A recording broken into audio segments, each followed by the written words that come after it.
Hola a todos y a todas, muchas gracias por asistir a este Tech Corner. Lo hemos denominado Ataques por Ransomware, tendencias y funcionamiento. Lamentablemente el ransomware es uno de los ciberataques más comunes que existen en la actualidad, así que este Tech Corner va enfocado a daros más información de este tema en concreto. Mi nombre es Juan Carlos García, soy el Country Manager en Sophistic Cybersecurity, es una empresa que está localizada aquí en Castellón, somos la unidad de ciberseguridad de Soluciones 480 y nos dedicamos a ciberseguridad. Ciberseguridad desde la parte más defensiva, la parte de mitigaciones, incluso la parte de forense, pues en la que ya identificamos qué es lo que ha pasado. A modo de introducción, a modo de historia, comentar pues que los primeros ataques de ransomware surgieron a finales de los años 80, fueron unos primeros ataques pues, muy primitivos en los que se intentaba que el ordenador se reiniciara varias veces, intentar básicamente molestar al usuario, ¿no? A poco que se supiera de informática pues era muy reversible o muy fácil cambiar esos cifrados que habían hecho. Sí que es importante que hasta 2005 no aparecen los primeros ataques de ransomware con cifrado de RSA, y eso ya es un punto de inflexión, porque ya estamos hablando de un tipo de cifrado mucho más importante, aunque en este caso dentro del RSA eran los más débiles. A 2007 aparece Winlock, que es el primer ransomware que se dedicaba no solamente a cifrar el contenido del equipo, sino a bloquear el acceso al sistema. Esto fue también un punto de inflexión dentro de los ataques de ransomware, porque ya no solamente no le permitías al usuario o usuaria poder acceder a su información, sino que no le permitías llegar a utilizar su ordenador. Y eso ya tenía un punto más disruptivo. Pero poco a poco, al final, el ciberdelincuente va mejorando también sus procesos. En 2012 ya se empiezan a emplear técnicas más avanzadas. Por una parte, el empleo de la red Tor para garantizar o intentar garantizar ese anonimato y poner en dificultad pues, esa capacidad que pueden tener las fuerzas de seguridad del Estado para intentar localizarles, y además el pago a través de criptomonedas, en especial con Bitcoin, que era la moneda más fuerte en ese momento y sigue siendo la más fuerte. ¿Qué conseguíamos con esto? Pues intentar también poner más trabas a la hora de localizar el dinero e intentar recuperarlo. A partir de aquí ya prácticamente año a año van apareciendo mejoras, por así decirlo, en el lado del ransomware. En 2013 se convierte CryptoLocker en el primer ransomware que utiliza cifrado militar, con lo cual ya es prácticamente irreversible de una forma automática si no se tiene la clave. En 2014 aparecen los primeros ransomware más específicos para dispositivos móviles. Ya el auge de los smartphones en nuestra vida cotidiana es prácticamente un hecho, y ya los ciberdelincuentes cambian su objetivo no solamente a esos equipos de sobremesa y servidores, sino también a nuestros dispositivos móviles.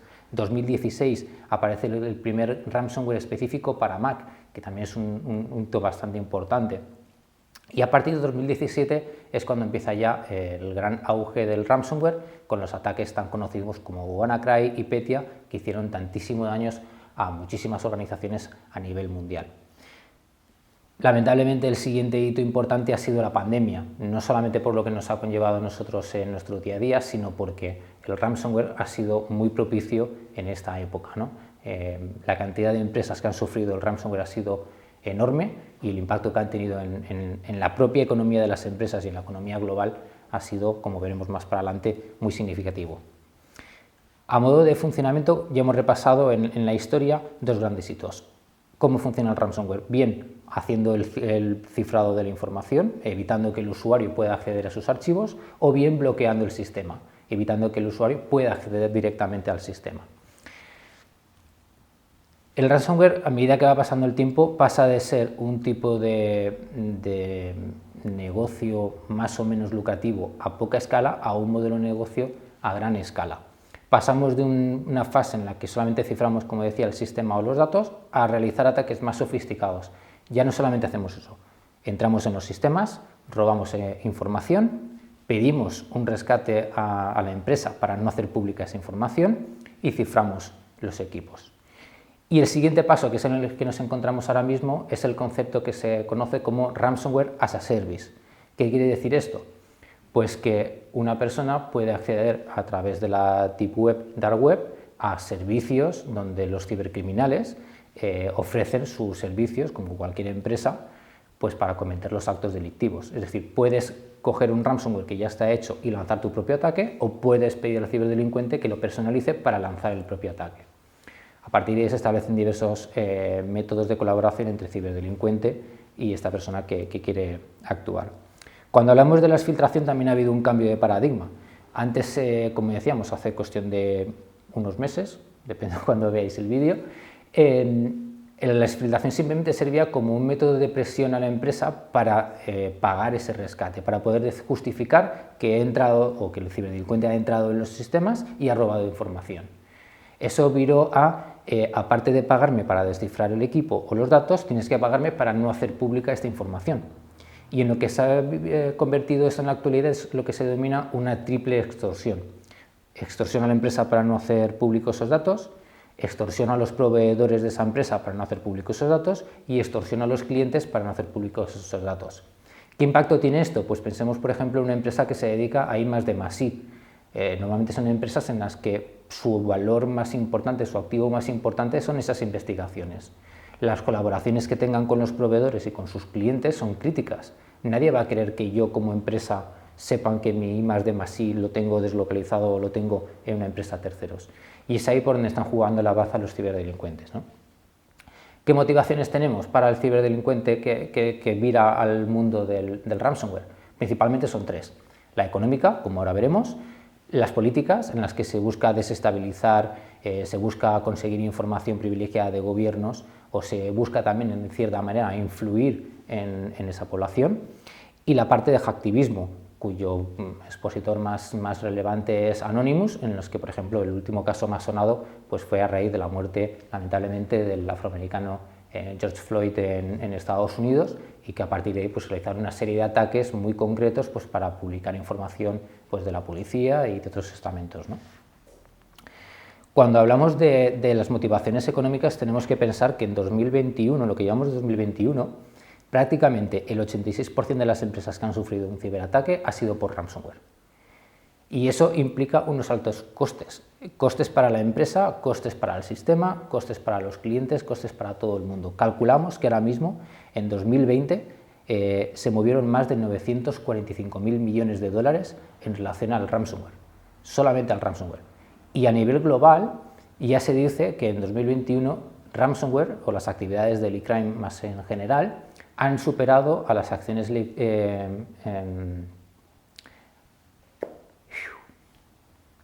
pasa nada. Espera, retomo hasta que he dicho esas cifras, ¿vale? Vale.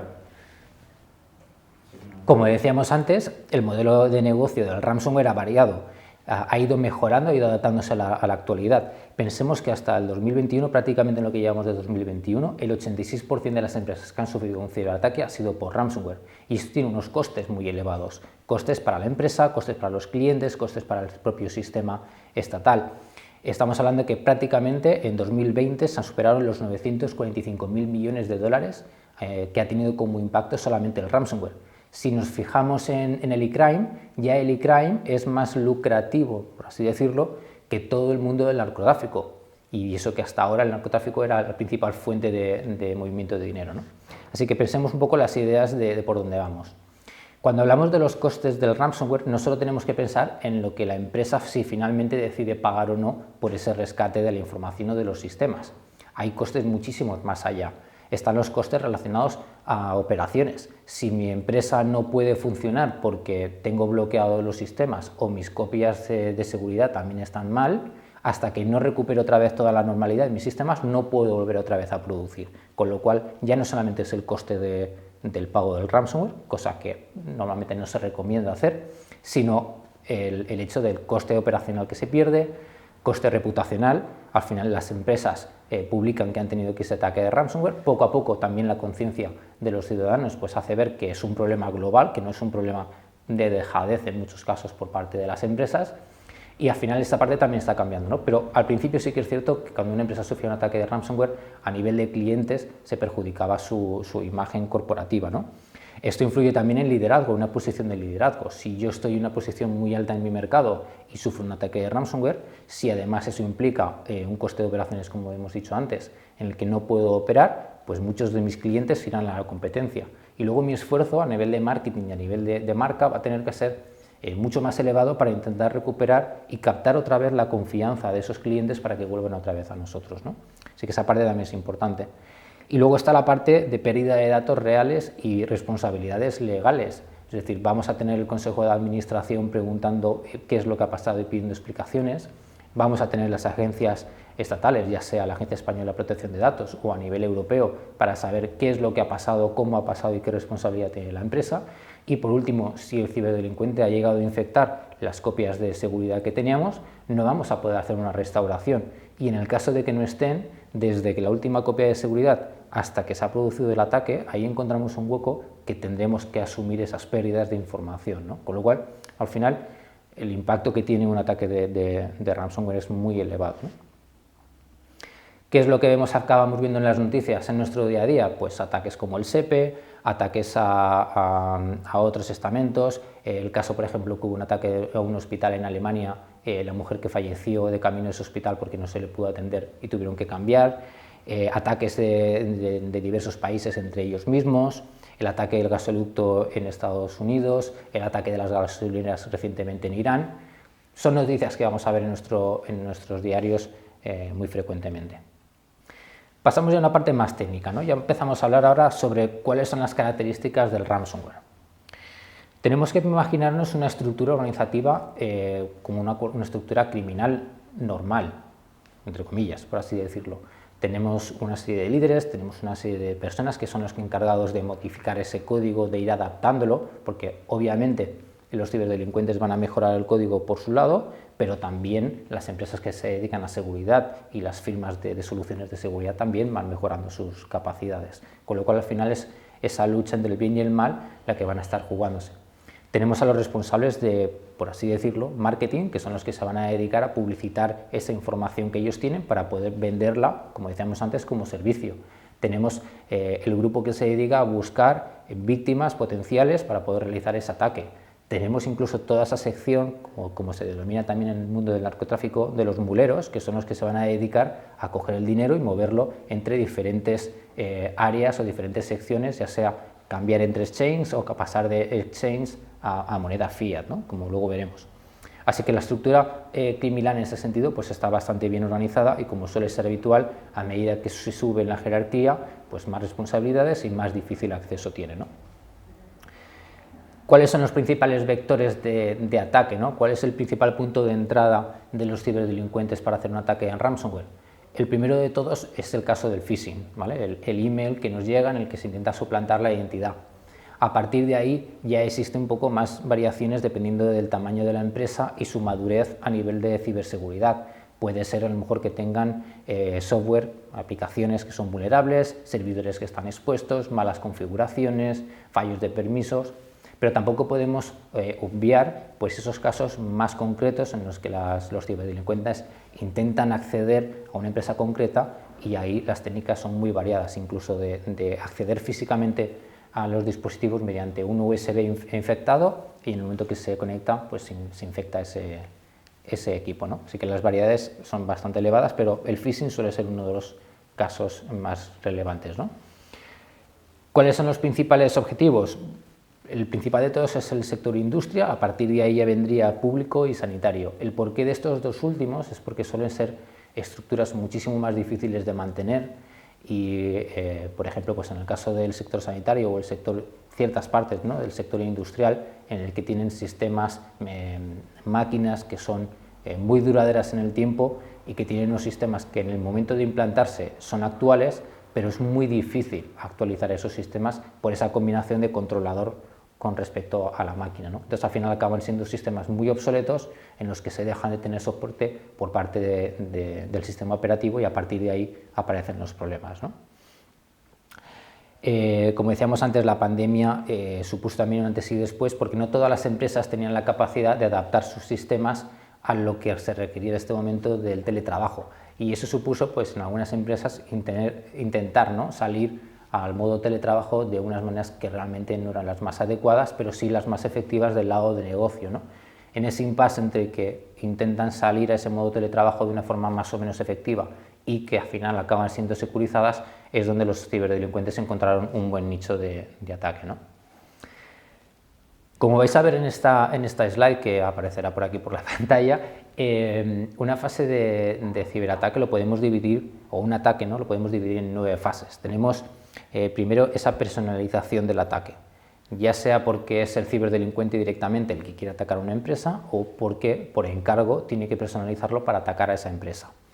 A partir de ahí se tiene que actualizar esos servidores, como se denominan Command and Control o C2, donde está toda la carga de ese ransomware.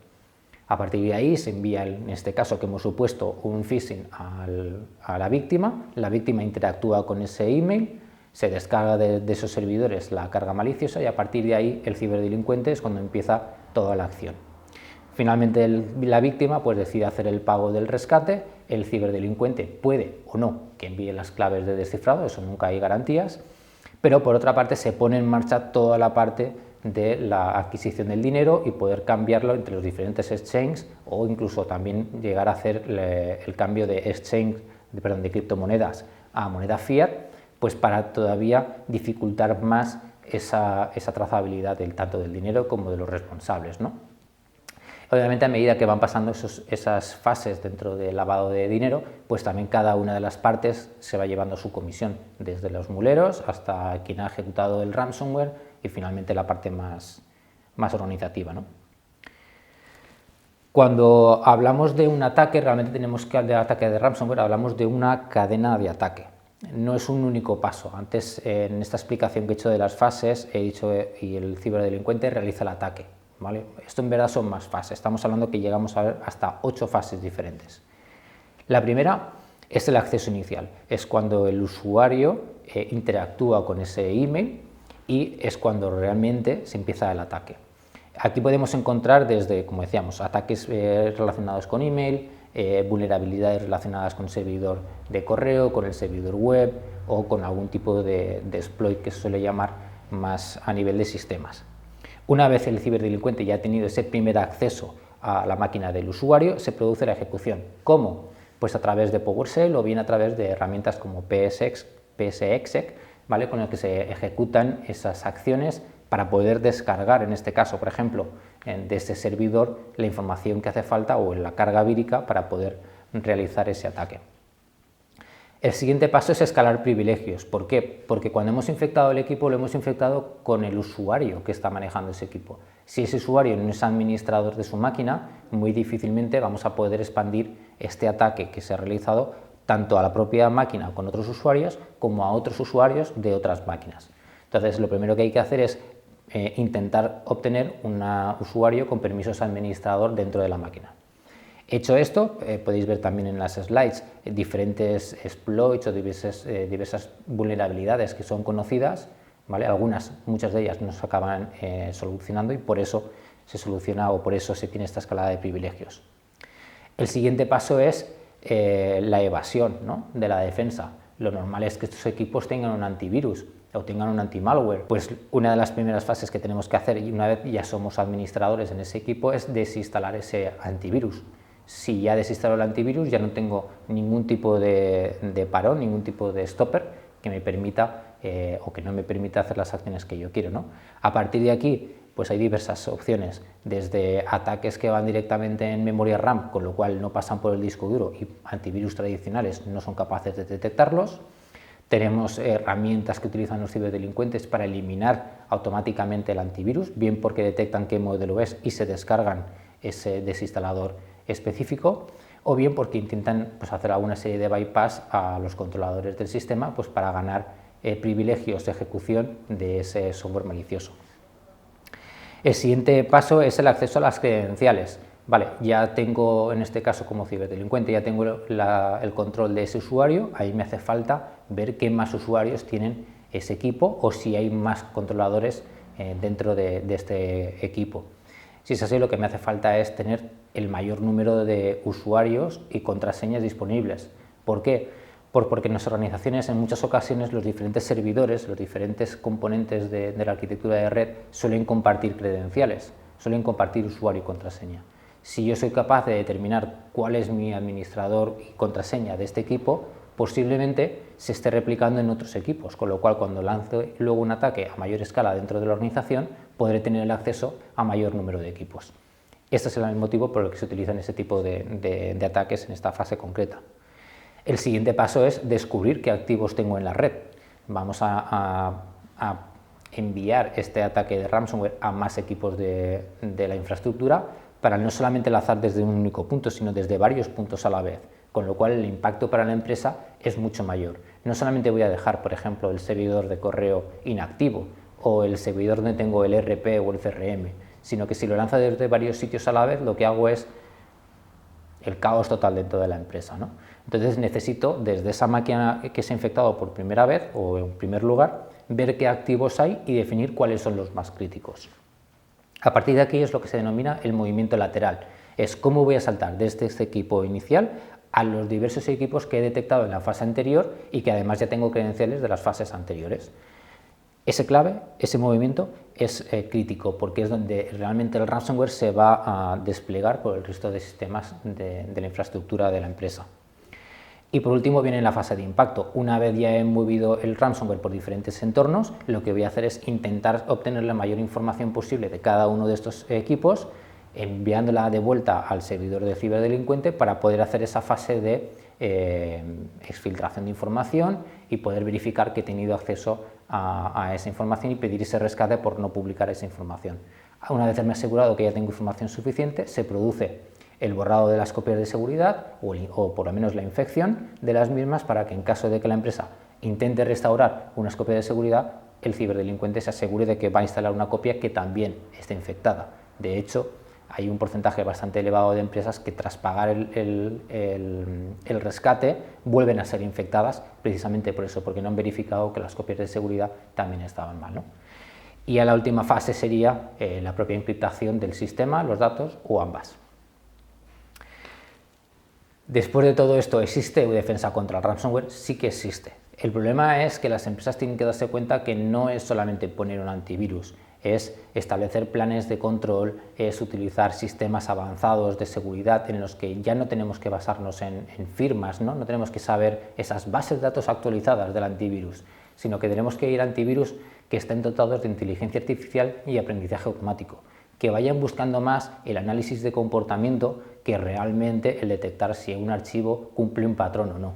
Y esa es donde está la clave, porque es más fácil determinar si un proceso es lícito o no que analizar los 200.000 archivos que puedes tener dentro de tu ordenador como usuario normal.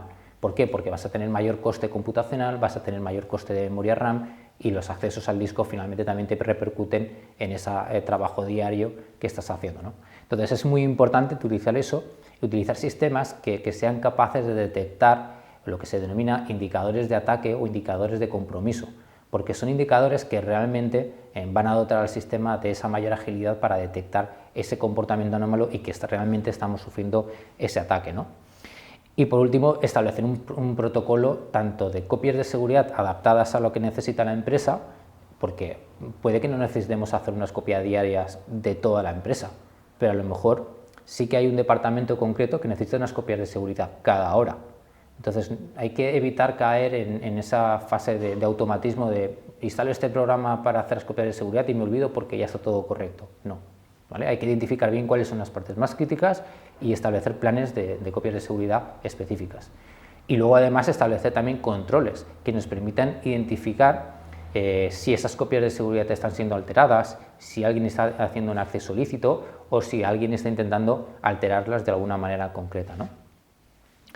¿Qué se recomienda? Pues aparte de todo esto, pues tener lo que se denomina una buena higiene informática, controlar las contraseñas, no reutilizarlas, contraseñas seguras, tener copias de seguridad no solo en la empresa, sino también fuera de la empresa y en diversos tipos de dispositivos, tener un plan de concienciación para los empleados, porque hemos dicho que uno de los principales puntos de vectores de ataque son los mails con suplantación de identidad, con phishing.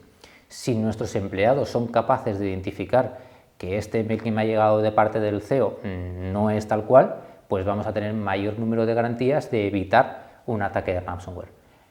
Al final es poner trabas tantas como sean posibles, igual que ellos nos ponen a nosotros pues para poder localizarles.